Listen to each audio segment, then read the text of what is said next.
আসসালামু আলাইকুম। বাংলাদেশের রাজনৈতিক প্রেক্ষাপটের মধ্যে আমরা অনেকে কনফিউশনে ভুগি যে গণতন্ত্র হালাল না হারাম। এই কনফিউজটা আমরা সবাই ইসলাম ও গণতন্ত্র মানে গণতন্ত্রের সাথে ইসলাম যায় কিনা বা গণতন্ত্রের সাথে ইসলাম কতটা যায়, কতটা যৌক্তিক, ইসলামের দৃষ্টিকোণ থেকে গণতন্ত্র কতটা যৌক্তিক, এই বিষয়ে গণতন্ত্র, ইসলামী গণতন্ত্র বা গণতন্ত্র হালাল না হারাম, এই বিষয়ে যাদের পর্যাপ্ত জ্ঞান দরকার, আমার মনে হয় এই বইটা তাদের জন্য খুব বেশি যাচ্ছে।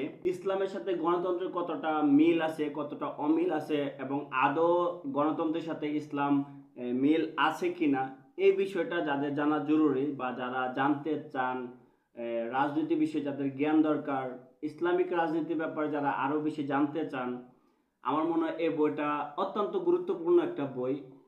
এ বইয়ের মূল থিমসে একটা বিতর্ক, মানে আলেম সমাজ একটা বাহাসের মধ্যে আসেন, আলেম সমাজ নয়, মানে দুজন আলেম, বিজ্ঞ আলেম, যারা ইসলামের সাথে একজন বিতর্ক করেছেন যে ইসলামের সাথে গণতন্ত্র যাচ্ছে বা যাওয়ার যে সিস্টেমগুলো তিনি উপস্থাপন করেছেন, এবং আরেকজন সেটার বিপক্ষে বলেছেন যে ইসলামের সাথে গণতন্ত্র কোনো সম্পর্ক নাই।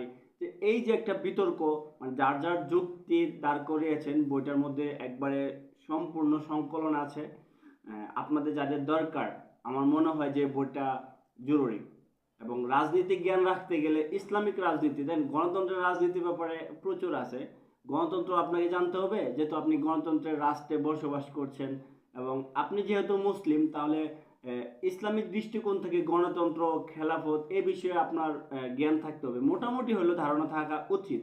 যাদের এই ধারণাটা রাখতে চাচ্ছেন বা এ বিষয়ে আরো বেশি জানতে চাচ্ছেন, যাদের স্টাডির অভ্যাস আছে, আমার মনে হয় যে এই বইটা পড়তে পারেন। আমি আহ্বান করব বইটা পড়ার জন্য।